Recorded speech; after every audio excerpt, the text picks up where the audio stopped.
नमस्कार मैत्रिणींनो, 2 दिवसावरती होळीचा सण आलेला आहे. त्यासाठी आज आपण पुरणपोळी बनवत आहोत. तर सर्वप्रथम आपल्याला पुरण तयार करून घ्यायचं आहे. यासाठी इथं मी 2 वाटी चणा डाळ घेतलेली आहे.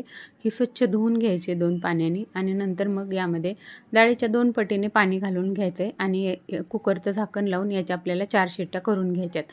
जोपर्यंत डाळ शिजते तोपर्यंत आपण पोळीसाठी कणिक मळून घेऊयात. त्यासाठी इथं मी फक्त गव्हाचं पीठ घेतलेलं आहे.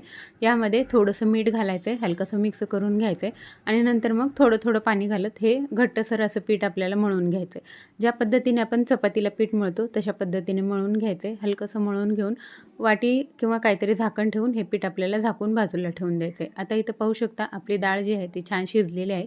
अशा पद्धतीने बोटचिपी डाळ आपली शिजली पाहिजे. डाळ शिजलेली आहे. यामध्ये मी थोडंसं गरम पाणी घातलं आहे कारण मला याची कटाची आमटी बनवायचे आणि हे पाणी मी गाळून घेतलेलं आहे. आता आपली डाळ जी आहे ती इथं तयार आहे शिजून. यामध्ये आता आपल्या आवडीनुसार गूळ आणि साखर घालायचे. दोन्ही मिक्स घातल्याने पुरणपोळीचा रंग आणि चव जी आहे ती खूप छान येते. एक वेळेला अशा पद्धतीने नक्की तुम्ही ट्राय करून पहा. थोडीशी हळद घातलेली आहे. सुरुवातीला हे मिक्स करून घेतलं आहे आणि नंतर मग मीडियम फ्लेमवरती हे आपल्याला एक 4 ते 5 मिनिट छान असं शिजवून घ्यायचं आहे गॅसवरती ठेवून. यामध्ये थोडंसं जायफळ घातलं आहे. अशा पद्धतीने जायफळ घातल्याने छान चव येते. तर इथं पाहू शकता पुरण शिजले का हे कसं ओळखायचं, तर भांड्याचं सुटायला लागलं पुरण की समजून जायचं की आपलं पुरण शिजलेलं आहे. गरम गरम हे लगेच आपल्याला वाटायला घ्यायचं आहे.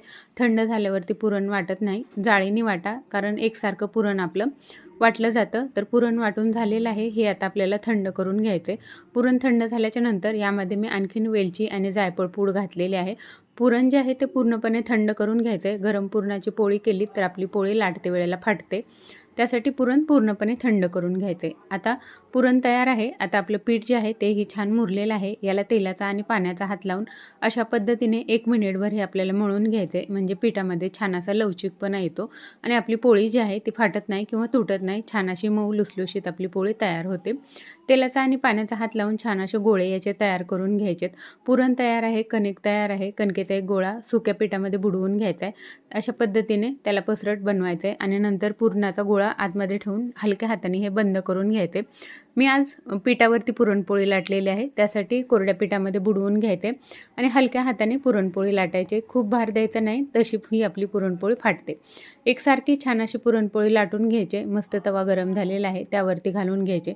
पाहू शकता पुरणपोळी चांगली भाजली की आपोआप ती दोन्ही साईडनी फुगायला लागते. छान अशी पोळी भाजल्यानंतर त्यावरती दोन्ही बाजूनी तेल किंवा तूप आपल्या आवडीनुसार घालून घ्यायचे. मस्त डाग पडेपर्यंत खरपूस अशी पुरणपोळी भाजून घ्यायचे. मस्त छान अशी गुबगुबीत लुसलुशीत आपली पुरणपोळी तयार होते.